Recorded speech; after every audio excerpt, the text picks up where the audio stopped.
Hi there, this is Kevin with Kevin's Card Collecting, and welcome to a very special episode on my channel. Today is Sunday, May 10th, 2020. However, I'm filming this on Saturday, May 9th, 2020. And that's a very special date for a very special reason. As most of you know who watch my channel on a regular basis know that my favorite PC is the legendary Tony Gwynn of the San Diego Padres. Now, on May 9th, 2020, Tony Gwynn would have turned 60 years old. So this special video is in honor of him and to celebrate his 60th birthday. As you, I'm sure, are well aware, Tony is no longer with us. He passed away back in 2014, and I'll get a little more into that as I read some of his bio. But in honor of his birthday, in honor of celebrating his what would have been his 60th birthday, I wanted to present you with my collection of Tony Gwynn. I'm going to show a lot of individual cards as well as my PC binders that I've got of Tony Gwynn, as well as some other memorabilia that I have in honor of him. So I hope you enjoy this video. Sit back, relax, and enjoy Mr. Padre.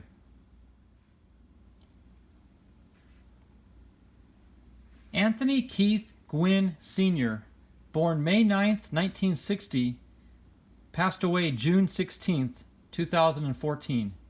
Nicknamed Mr. Padre, was an American professional baseball right fielder who played 20 seasons from 1982 to 2001 in Major League Baseball for the San Diego Padres. The left-handed hitting Gwynn won 8 batting titles in his career, tied for the most in the National League history. He is considered one of the best and most consistent hitters in baseball history. Gwynn had a .338 career batting average, never hitting below a .309 in any full season.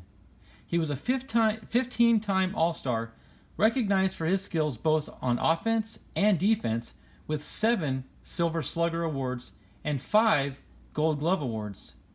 Gwynn was the rare player in his era that stayed with a single team his entire career, and he played in the only 2 World Series appearances in San Diego's franchise history. He was inducted into the Baseball Hall of Fame in 2007, his first year of eligibility. Gwynn attended San Diego State University, SDSU, where he played both college baseball and basketball for the Aztecs. He was an all-conference player in both sports in the Western Athletic Conference, but was honored as an All-American in baseball. Gwynn was selected by the Padres in the 3rd round of the 1981 MLB Draft as the 58th overall pick. He made his Major League debut the following year and captured his first batting title in 1984, when San Diego advanced to its first ever World Series. A poor fielder in college, Gwynn's work on his defense was rewarded in 1986 when he received his first Gold Glove. The following year, he won the first of 3 consecutive batting titles. Beginning in 1990, Gwynn endured 4 straight seasons which ended prematurely due to injuries, particularly to his left knee. However, he experienced a resurgence with 4 straight batting titles starting in 1994 when he batted a career-high .394 in a strike-shortened season. Gwynn played in his second World Series in 1998 before reaching the 3,000-hit milestone the following year. He played 2 more seasons, hampered by injuries in both, and retired after the 2001 season with 3,141 career hits. A contact hitter, Gwynn excelled at hitting the ball to the opposite field. After meeting Hall of Famer Ted Williams in 1992, Gwynn became more adept at pulling the ball and using the entire field, as well as hitting for more power. He could also run early in his career when he was a stolen base threat. Widely considered the greatest player in Padres history, Gwynn regularly accepted less money to remain with the small market team. After he retired from playing, the Padres retired his number 19 in 2004. Gwynn became the head baseball coach at his alma mater and also spent time as a baseball analyst. Gwynn died of salivary gland cancer in 2014 at the age of 54. Now this collection of cards here is some of my most prominent cards in my collection. Later in this video I'll show you my entire PC that I keep in binders and binder pages. But these are the more prominent cards that I like to keep separate and encased in hard plastic cases or top loaders. Now, the most iconic card of any Tony Gwynn collector has got to be his 1983 rookie card from Topps. This card is very difficult to find in good shape, primarily the centering. Now, again, this card is not perfectly centered, but this is about as close as you're going to find, and probably more of these so than you'll find perfectly centered cards. The number on this card is number 482, and the back is a little off-centered. As you can see, it's a little thicker on the left than on the right, but still a very fine example of the iconic Tony Gwynn rookie card from 1983 Topps. I do happen to have another one in my collection as well. It's not as well centered, so I wasn't going to show that. And I've got a whole slew of other cards in this collection. Now, this card here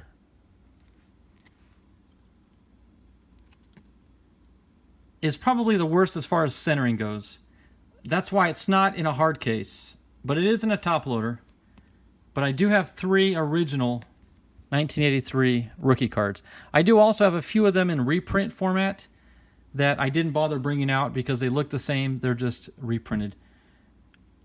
Now, of all these cards here, the one that means the most to me, the one that is most special to me in my personal collection, is this 1986 Topps card. And let me take it out of its bag and show you, and I'll tell you the story behind this card. And if you've seen my videos before, you probably have heard the story before.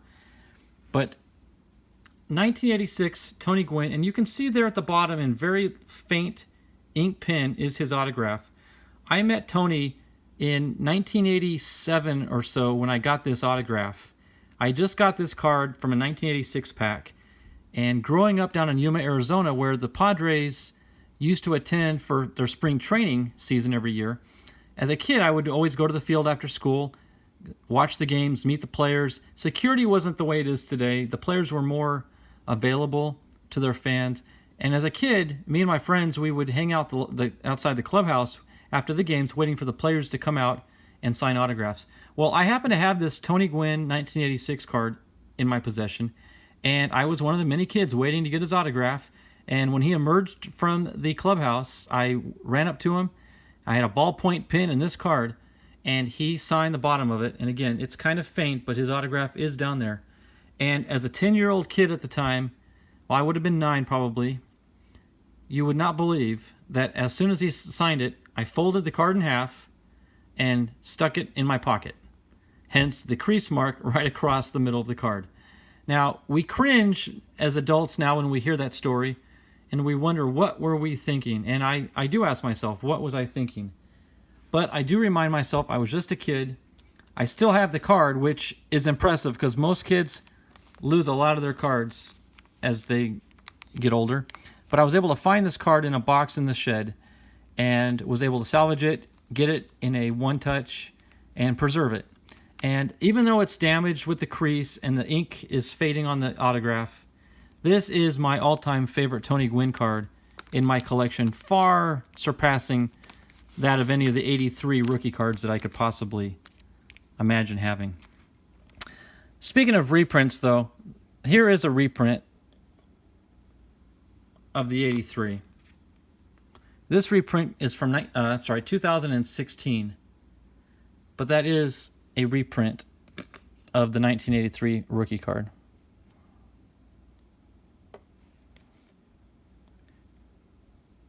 I also I've got 3 slab cards. This was a 1997 Mint 9 Pinnacle Totally Certified Platinum Red card. It is a beautiful card to behold, and pretty fancy backing on it as well. So that is one of my favorite graded cards in my collection. I also have this Leaf 1990 Mint 9.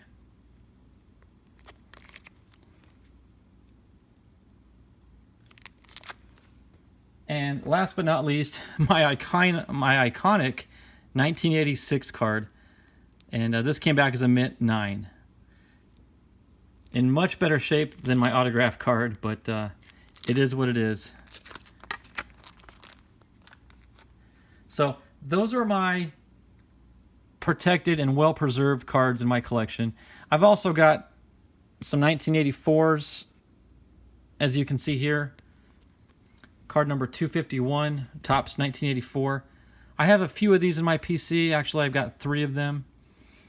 And maybe even more if I really dug around through some boxes. But iconic second-year card. I've also got his Donruss 84 and his Donruss 83. This is another rookie card, by the way. So just wanted to share with you my collection. Here in a second, I'm going to show you my binders and show you the hundreds and hundreds and hundreds of Tony Gwynn cards I have in my full PC. So thanks for watching. Hope you enjoy.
As mentioned earlier, Tony Gwynn was inducted into the Baseball Hall of Fame in 2007, which was his first year of eligibility.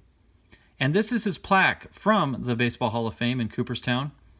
And it reads, Anthony Keith Gwynn, Tony, Mr. Padre, San Diego National League, 1982 to 2001. An artisan with a bat whose daily pursuit of excellence produced a .338 lifetime batting average, 3,141 hits, and a National League record-tying 8 batting titles. Consistency was his hallmark, hitting above 300 in 19 of 20 Major League seasons, including .394 in 1994. Renowned for ability to hit to all fields, frequently collecting opposite field base hits between third base and shortstop. Struck out just once every 21 at-bats. A 15-time All-Star and 5-time Gold Glove Award winner. Hit .371 in 2 World Series, 1984 and 1998. The most prized item in my entire collection, not from a sentimental value, because sentimental value will always take me right back to this 1986 Topps card, but the most precious item in my collection is a signed baseball bat, a Louisville Slugger, and there's Tony Gwynn's autograph on it. And this bat is to commemorate his Series 3000 hits, as evidenced in that stamp right there. Has his number 19, Louisville Slugger, and this bat is a limited edition of 3000, and this is 1972 of 3000. So there's an official Louisville Slugger bat with Tony, aka Mr. Padre's, autograph.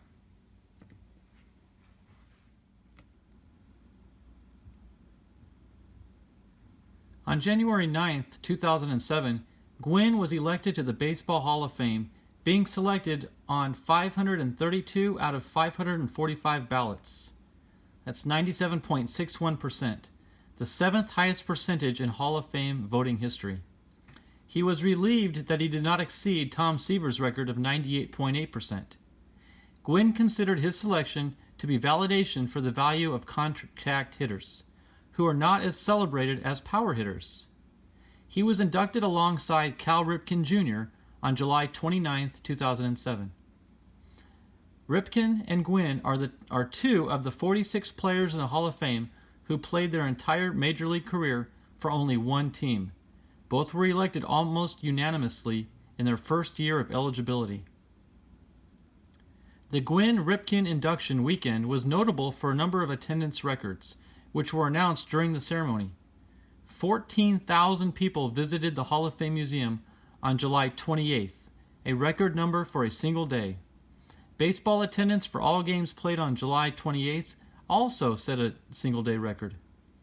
The induction ceremony also had the greatest collection of Hall of Famers present, 53 of the 61 living members. A record crowd estimated at 75,000 attended the induction ceremony, shattering the previous record of 25,000 set in 1999. In 2002, Gwynn was also inducted by the San Diego Hall of Champions into the Breitbart Hall of Fame, honoring San Diego's finest athletes both on and off the playing surface. A week before his induction, Gwynn appeared on a Wheaties box. And one thing about Gwynn that impresses me the most, and the thing that I look forward to the most, is the fact that he has proclaimed his faith in God and Jesus Christ. After the San Diego Padres went on to win the National League pennant in 1997, he thanked God for the opportunity to play in the World Series. And for that reason alone, I look forward to the day that I get to meet him again in heaven. Thanks, Tony, for all the great memories. We love you, brother.